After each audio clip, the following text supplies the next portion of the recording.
Today on Cryptic Mass Guitar, we do a comparison between the Epiphone Les Paul Standard 50s and the Epiphone Les Paul Standard 60s. I just broke a string on this.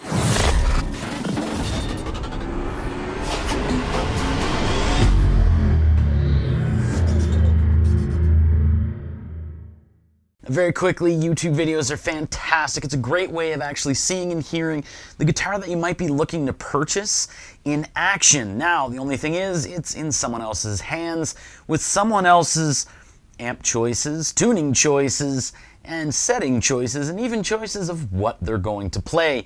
So basically, you can't reach in and play the guitar for yourself. So make sure you try it out before you buy it. Don't use YouTube videos as like the deciding factor in why you're buying a guitar.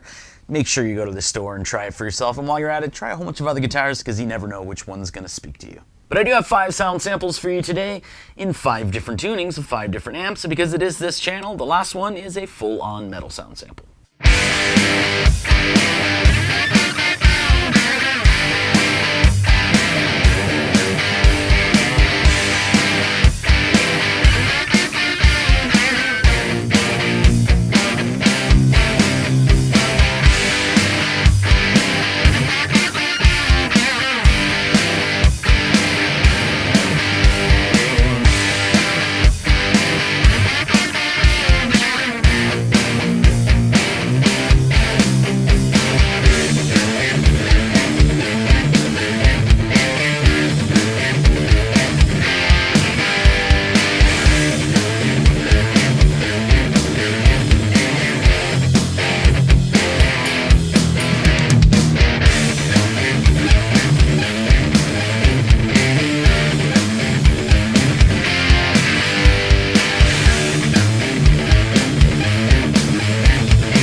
Alright, so that's it for all of the different sound samples. So basically what I like to do here is just go over the specs, and then after that, I like to tell you my thoughts on both of these guitars here. I don't own either of these guitars, I've rented both of them, so I'll actually give you my opinion on which one I prefer better at the end. But spec-wise, the standard 50s and the standard 60s here are wholly different than the Gibson standard 50s and the standard 60s. Like, there's more differences in the Epiphone versions than there are in the Gibson versions. So both of these here are mahogany backs. So they're slab mahogany backs with maple tops on them, carved maple tops. Both of these are non-weight relieved. I'd say the standard 50 is like maybe by, I don't know, like 0.1 or 2 pounds. It's a little bit heavier. Both of these have veneers on the front, so the maple that you're seeing on the front is not actually the wood that's there, and both of them actually have veneers on the back. They actually do that to hide what the wood looks like and to hide the amount of pieces of wood for each guitar. So the standard 60s here, you can kind of see it on the bottom. It has 4 pieces of wood, whereas I think this is 3 pieces. It's hard to tell, but it looks like this is a 3-piece mahogany back for the standard 50s. Both guitars have mahogany necks. Both of them also have a joint to bring it into the body and a scarf joint at the top for the headstock. The standard 50s here, it says it has a medium C or a 59 medium C neck. Whereas this has a 60s slim taper neck. I can tell you this is just a little bit thicker than this one here. And with owning 59 that has the medium C and a 64 SG that has the same 59 medium C, this is not a 59 medium C.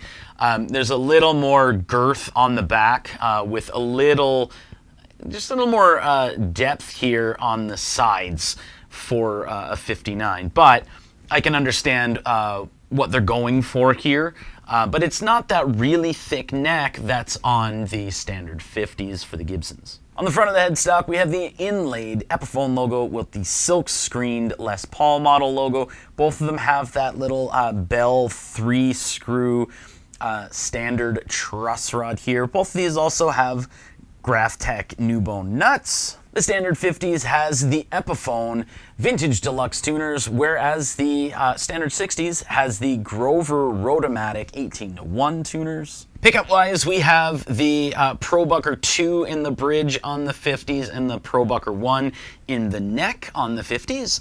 And then here we have the ProBucker 3 in the bridge and then the ProBucker 2 in the neck for the standard 60s. Both have 2 volumes and 2 tones.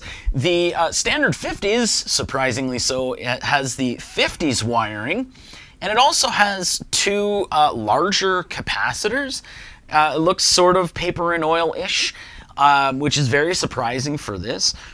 And the standard 60s, modern wiring, and it has the 2 generic little red capacitors in them.